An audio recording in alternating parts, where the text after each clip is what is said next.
per la prima edizione del Controcorrente Camp e questa è la Fuerteventura più difficile di sempre. Benvenuti in una delle parti più remote e selvagge dell'isola di Fuerteventura, arcipelago delle Canarie, alla ricerca della preda della vita e delle tettoie spagnole.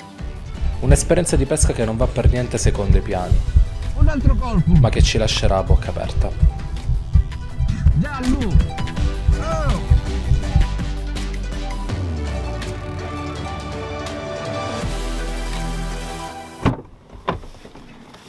Bentornati picciotti del canale, sono Cristian e siamo a Fuerteventura per l'ennesima volta, ma questa volta siamo al Controcorrente Camp, un evento all'insegna di amicizia, pesca e buon cibo, targato MSA. Alloggeremo in una villa tipica di Fuerteventura.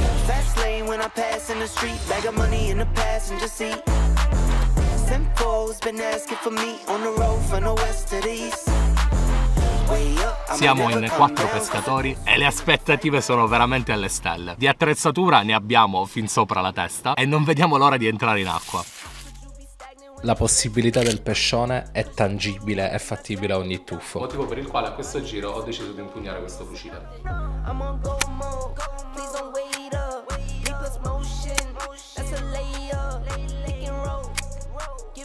I ragazzi hanno veramente le aspettative alte, un po' come tutti, perché se guardo a Fuerteventura penso al Mediterraneo di 50 anni fa. Senti, la giornata di domani? Giornata di domani, andiamo a fare la licenza di pesca. Contro tutti i pronostici, visto che tutti non credono che facciamo le licenze, no? Ma vogliamo fare vedere quelle che abbiamo già fatto? No, se ce l'abbiamo a portata di mano, non avete a portata di mano la licenza? Puoi fare Va vedere. bene ragazzi, questa è la licenza di pesca. Mezz'ora, Quanto è costata? 75 euro ad oggi. Comunque stasera ci mettiamo al computer, vediamo dove possiamo andare a pescare domani, studiamo il meteo, diamo una revisione a tutta l'attrezzatura e domani a mattina di fishing. Oh, comunque lo sai che sembra quasi una bella stanza questa, solo cosa da pesca. Qual è il trucco? Non avere una moglie. No, scherziamo. Controcorrente Camp, prima edizione, ce ne saranno altri. Operativi? Minchia. Qui è Marco di FDA, il nostro contatto del posto. Buongiorno ragazzi. Oggi dove andiamo? Oggi allora intanto c'è tantissimo vento e quindi è un po' problematico tutto. C'è una zona riparata dove andremo, peschiamo abbastanza vicini dalla costa così evitiamo l'impatto del vento che attualmente viene da nord-est e speriamo bene. Ma secondo te uscire fuori, perché ho dei punti fuori, Las Playtas è pericoloso? Vediamo com'è il vento. Vediamo com'è il vento. Ci stiamo avvicinando alla costa e pian piano cominciamo a capire che le condizioni non sono oggettivamente ideali e il silenzio cala in macchina. I ragazzi stanno cominciando a realizzare che si immergeranno in un mare che non è quello di casa. Immergersi in oceano è difficile da descrivere. Le prime volte è un tripudio di emozioni, principalmente legate al fatto che sei estremamente allerta rispetto a tutto quello che ti accade attorno e questo inevitabilmente ha un effetto sulla prestazione e taglia tantissimo l'apnea. Riuscire a staccarsi da questo mindset può fare la differenza, ma è complicato arrivare a quel punto. Il mio obiettivo personale è quello, durante questo viaggio, di riuscire a trovare queste formazioni laviche tipiche del territorio spagnolo e soprattutto delle Canarie, che formano letteralmente delle tettoie sulla sabbia. Comincio a spezzare il fiato partendo a monte dalla franata fino ad arrivare praticamente quasi alla base. Effettuo degli aspetti per capire se qualcosa può sbucare dal nulla.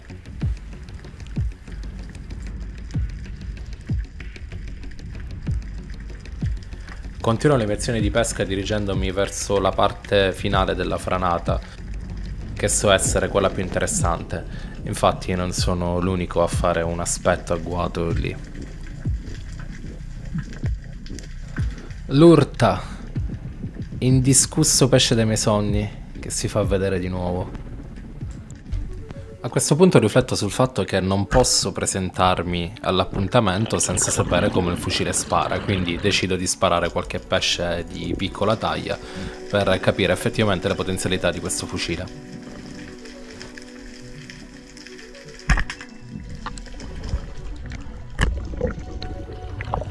Procedendo a zig-zag, entrando ed uscendo nella scogliera, ogni qualvolta si presentano degli scogli afforanti, gli do un po' di attenzione, poiché essendo battuti dalla corrente e dalla schiuma possono presentare occasioni predatorie.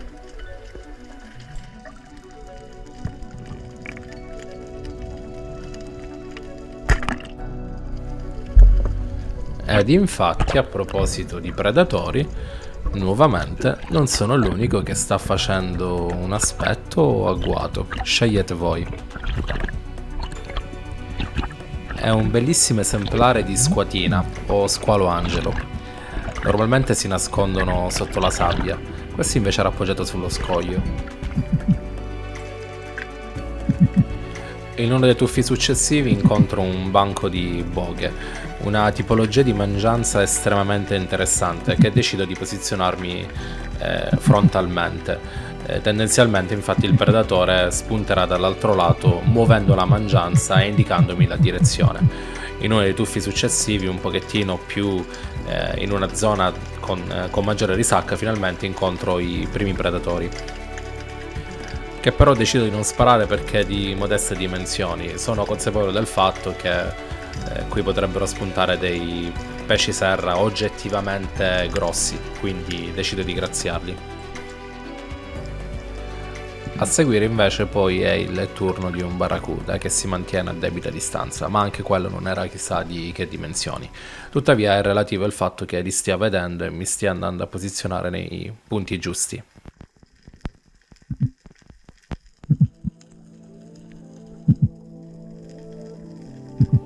Durante un tuffo, un significativo tuffo, mi appoggio su un pianoro e nello specifico mi appoggio esattamente dove c'è un piccolo gradino. So esattamente quello che sto cercando. Queste tettoie ho l'impressione che comincino proprio da questi piccoli gradini. Decido allora di cominciare a seguire quest'orlo.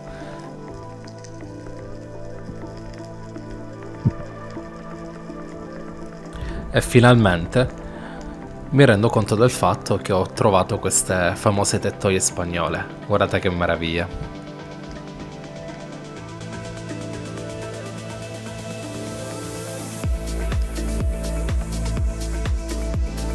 Ti starei chiedendo che cosa hanno di così tanto speciale queste formazioni laviche. Beh, la risposta è semplice. Esattamente sotto di esse fanno tana e queste formazioni sono lunghe chilometri. Quindi la possibilità di, nelle condizioni giuste, trovare dei bei pesci, soprattutto delle cernie di notevoli dimensioni, è estremamente alta e quindi vale la pena cominciare a guardare.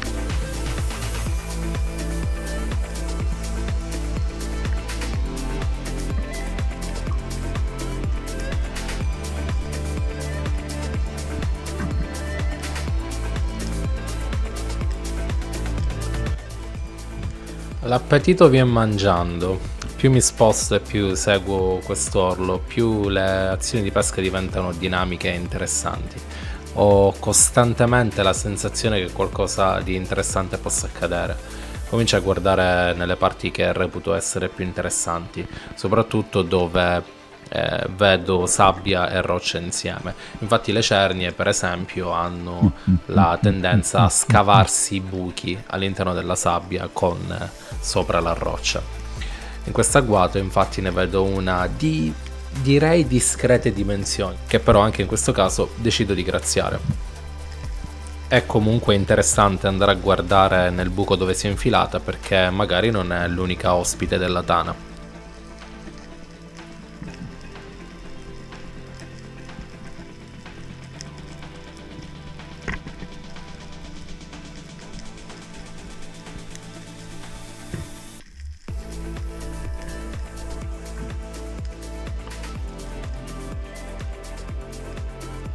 Seguire questo orlo mi dà la possibilità, oltre che di guardare esattamente sotto di esso, di trovare anche delle zone estremamente più rotte.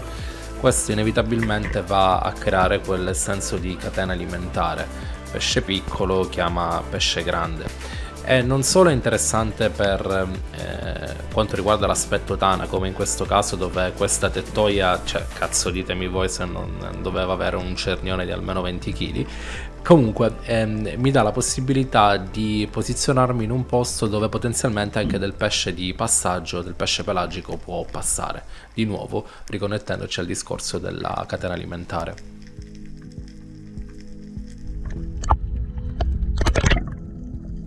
La corrente mi sta trascinando un po' fuori e a mio agio decido di assecondarla. Ho tutto il tempo che desidero e mi sento estremamente a mio agio e rilassato. Decido di scendere in questa pace di sabbia con tanta roccia rotta. Il posto è surreale. Più mi avvicino al fondale, più realizzo che potenziale abbia e quanto esso sia magico. Una volta appoggiatomi sulla roccia, un bellissimo esemplare di cernia rossa si fa vedere.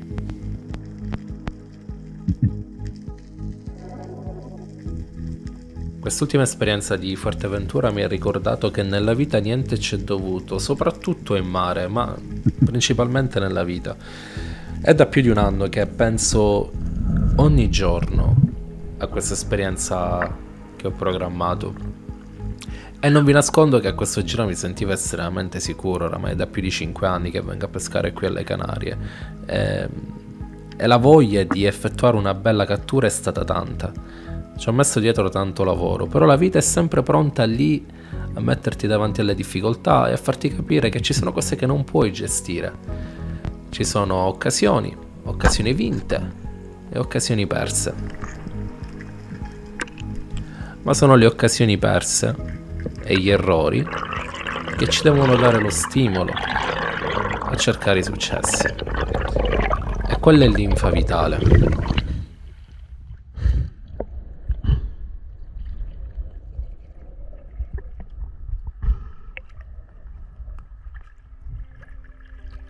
È vero sì che la pesca in apnea è sicuramente uno sport solitario, ma sapete quanto è bello condividere le proprie gioie e dolori con i propri compagni di pesca, o addirittura creare nuove amicizie grazie alla pesca.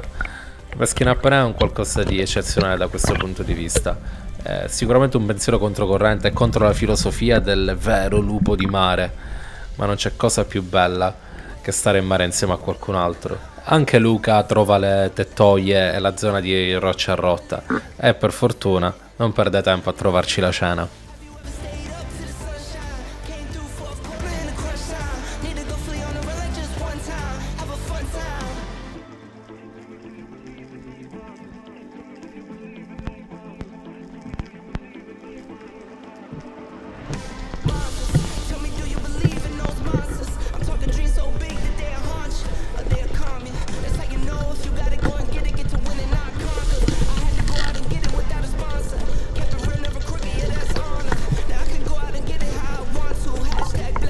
Tra le emozioni più grandi c'è stata la consapevolezza del fatto che i ragazzi hanno fatto dei incontri eccezionali con animali bellissimi.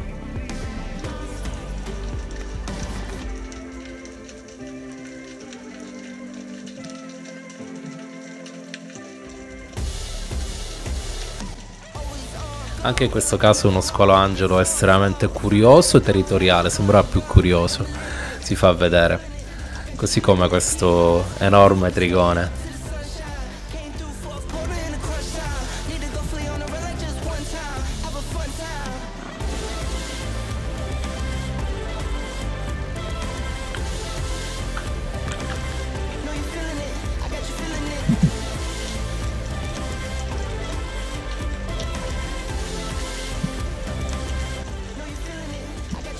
I barracuda sono stati pesci che un po' tutti abbiamo avvistato e che sono stati regolarmente presenti quasi durante tutte le giornate.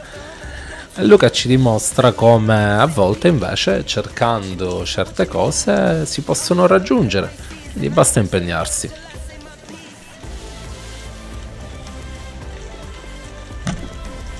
E che non tutte le occasioni vanno cercate con tanta fatica e che a volte si presentano così, tutto ad un tratto. L'importante è posizionarsi bene e essere pronti.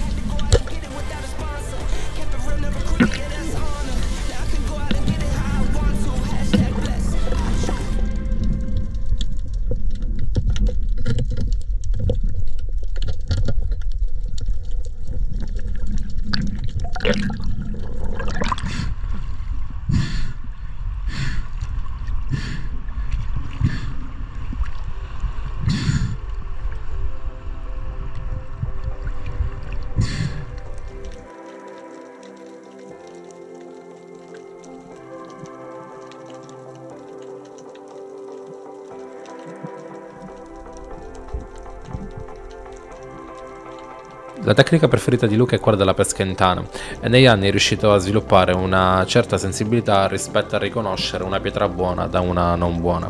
In questo caso spara un esemplare di sarago unico nel suo genere. Scopriamo poi essere in periodo di riproduzione, motivo per il quale aveva una livrea così accentuata.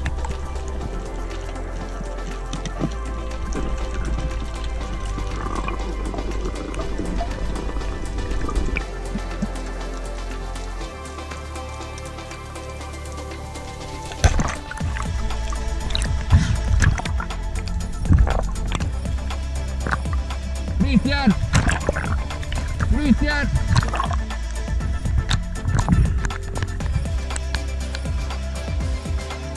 Free! Giallo! Giallo! Un altro colpo!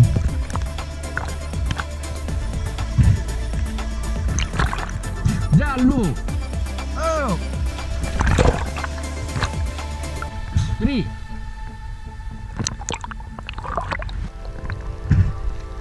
Free! Doppiamelo!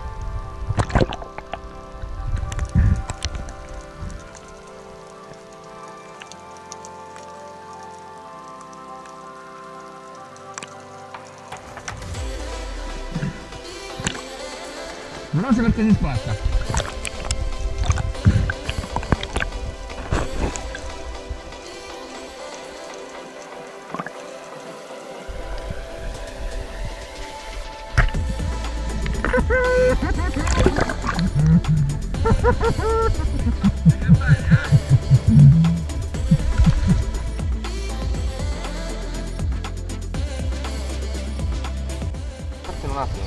Luca, Mastrofuoco e Simone, ok? Esatto.